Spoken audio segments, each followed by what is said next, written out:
Hey, good morning. Here, Bradley Charbonneau here with a little Monday magic. Huh? You know I like my alliteration. Monday magic.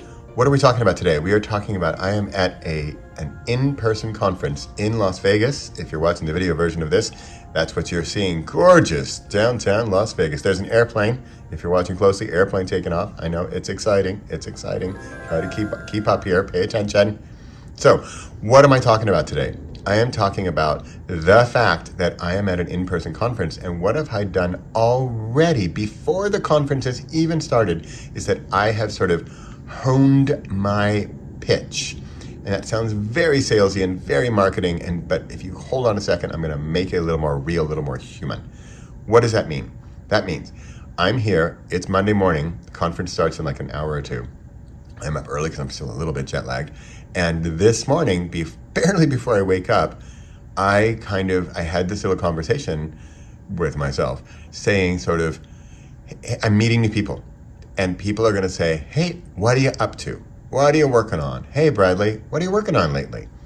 And you want to have I hate to say the word pitch. It sounds so marketing and cheesy, but what are you working on, right? So you want to have an answer. There you go, that's better. You want to have an answer for them.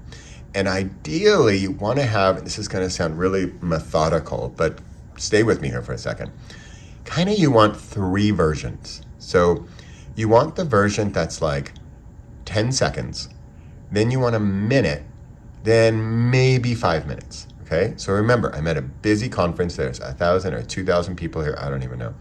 It's going to be overwhelming. There's a lot going on. There's a bazillion workshops to go to and stuff. So I'm really excited about it.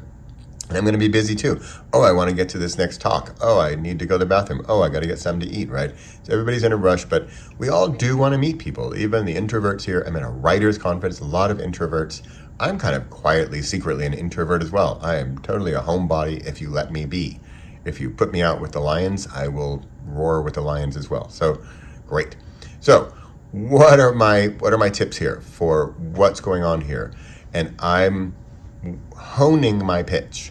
And again, sorry for the marketing speak there, but if you think about it, this is going to sound really weird, but how do you meet people? How do you start up conversations with people? And especially at something like this, we all have writing in common. We're all writers, or either on the writing periphery of services for writers and stuff. And so it's, what are you working on? And that's where you want to have these three versions of ideally the same answer and just three versions of it. Like for me right now, the clarity I got this morning, I'm down to 3 words. It's almost 2. I could even make it 1. Ready? Math and magic. 2-word version. Math, magic. 1-word version. Mathematician. Mathematician. That pulls together a mathematician and a magician. Right? And so if you're following here, you're like, wait, what's he talking about? Well, that's a little intriguing, right? He's combining math and magic, and a mathematician and a magician. What's that all about, right? So there I just had it in 2 words. Like if somebody's literally, the elevator door is closing, hey, mathematician, doors close, right? Kind of cool. I mean, hey, I'm a writer. I like intrigue. I like cliffhangers. And so leave those people on a cliffhanger. They've got to go. What can you come up with that you're working on? And believe me, everything that everybody is working on, you can turn it into a cliffhanger. Just think about it in those terms. You're a writer.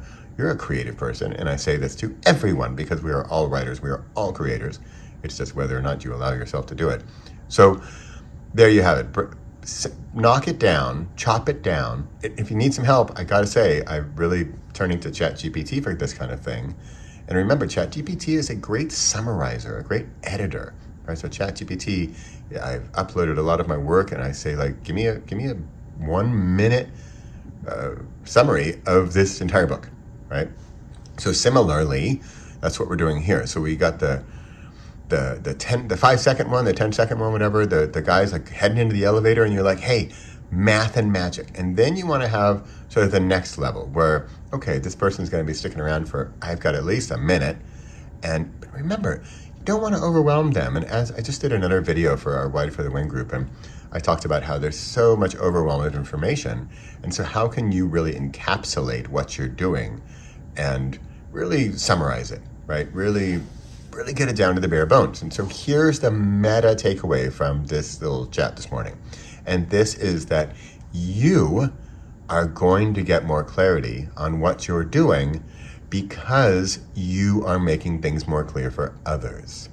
So I struggle with this quite a bit because I think that I've got this brilliant idea. I mean, like mathematician, right? Or mathematician, sorry. And I think it's fantastic. And yet, at first glance, you might not get it, right? You probably won't get it. I'm like, what in the world is he talking about? So it's clear to me, but when I have to make it clear for someone else, then that helps me get more clarity on my own ideas.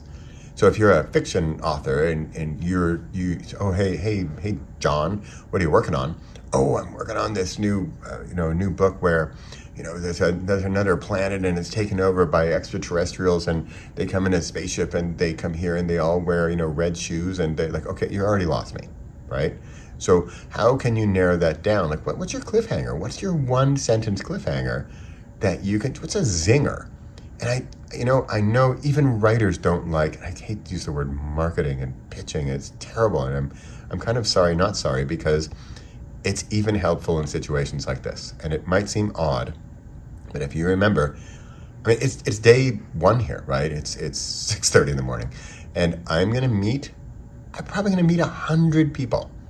How in the world am I going to remember these 100 people, right? And the answer is I'm not.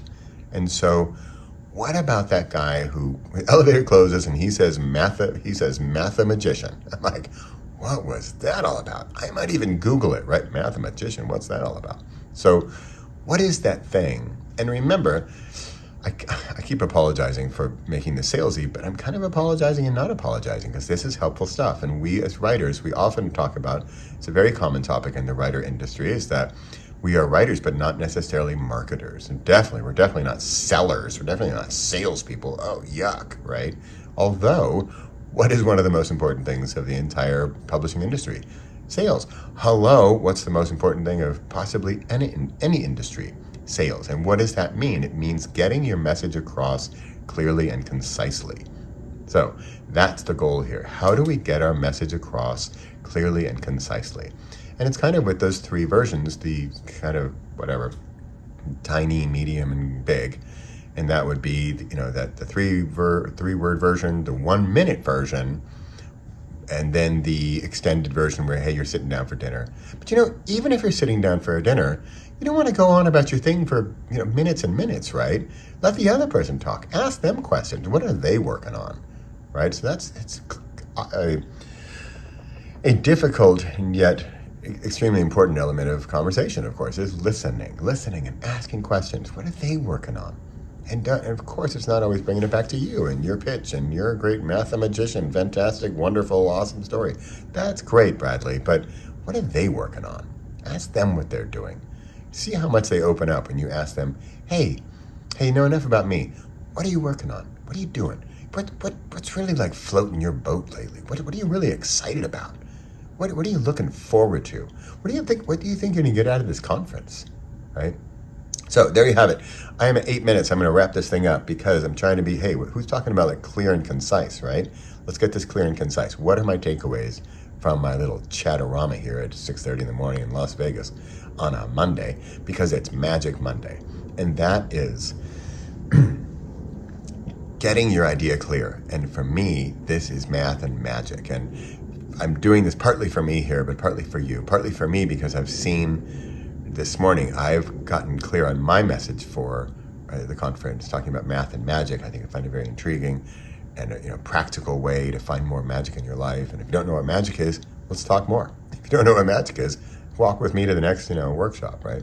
So, and then here's my personal sales pitch is that it's do you want more magic in your life? And if you don't know what magic is, let me introduce you to the topic and let's talk about it more because it has to do with love and and spontaneity and the unknown and the fantastic and the mystical and the magical and what is it in happiness and smiling and winking and just little oddball things that make your life more magical. That's what I'm talking about. That's the kind of clarity I got this morning, and that's the kind of clarity I suggest that you can find and hone in on the next time you're going to a conference. Bradley Charbonneau signing off. A little Magic Monday here for you. I'll see you tomorrow for a little Tech Tuesday. Bye for now.